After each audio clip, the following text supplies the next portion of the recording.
நண்பர்களே வணக்கம்.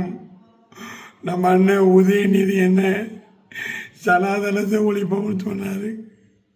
எனக்கு ரொம்ப சந்தோஷமாக இருந்தது. அங்கே இருக்க அந்த அசம்பிளில் இருந்த எல்லாரும் முட்டாள்.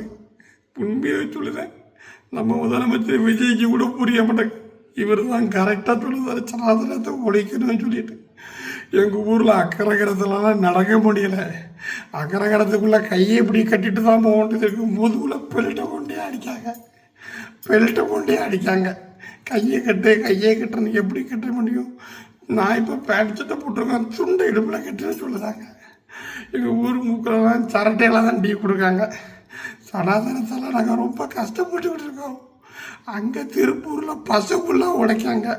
பிஜேபியை கையில் வச்சுக்கிட்டு நீங்கள் வேத பாடசாலை கட்டாய திணிப்புன்னு சொல்லிட்டு வேத பாடசாலையை நம்மலாம் எப்படி படிக்க முடியும்? வேத பாடசாலையை ஸ்கூலில் பிள்ளைங்களுக்கு திணிங்க அப்படின்னு சொல்லி திணிச்சு அவங்க எல்லாம் கொடி பிடிச்சி பிராமணர்கள் எல்லாரும் அநியாயம் பண்ணாங்க. அதுக்காக எங்கள் அண்ணன் உதயநிதி எனக்கு புரியுது. யாருக்காவது புரியுதா உங்களுக்கு?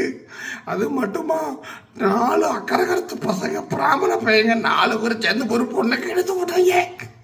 அதுலேருந்து தப்பிக்க முடியலை. எங்களால் காப்பாற்ற எங்களால் மீறவே முடியலை. தமிழகமே சனாதனத்தால் பிரிஞ்சு கிடக்கு. மக்களை பிரிச்சுட்டாங்க. மக்களெல்லாம் பிரித்து அப்படியே அங்கே எல்லாருமே சீரழிஞ்சிட்டு கிடக்காங்க இந்த சனாதனத்தால்.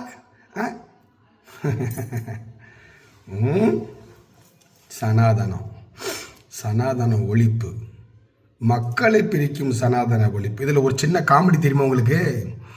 இவர் இதை சொல்லும்போது ஏத்தால நம்ம முதல்வர் விஜய் அவர்கள் உட்கார்ந்துருந்தாங்க. இவர் சொல்லும்போது வாய்க்குள்ள ஒரு சிரிப்பு ஒன்று சிரிச்சார் தெரியுமா? அந்த மைண்ட் வாய்ஸ் என்ன நான் சொல்லட்டுமா? எங்கள் எல்லாரையும் தற்கூரின்னு சொல்லிக்கிட்டு இருந்தீங்க.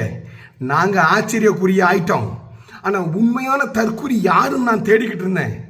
வந்து மாட்டிக்கிட்டே அடைய முன்னாலைய எழுத்தால நீ தாண்டா ஒரிஜினல் தற்கூரி. எவனாவது பதவி ஏற்பு விழாவில் போய் சனாதனத்தை ஒழிப்போம் அப்படின்னா உங்ககிட்ட எவ்வளவு வன்மை இருக்குங்கிறத நீ காமிச்சு கொடுக்குற. அது நீ வேணுக்குன்னு தான் செய்கிற. ஏன்னா இப்படிலாம் சொல்லும்போது என்னை போல் சும்மா செவனேன்னு போய்கிட்டு இருக்கவங்களாம் வீடியோ போடுவான் தெரியுமா? போடும்போது அந்தந்த நண்பர் வட்டாரத்துக்குள்ள பகையை சம்பாத்தியம் பண்ணி ஒரு பிரிவினையை உண்டு பண்ணணுங்கிறது உன்னுடைய நோக்கம்.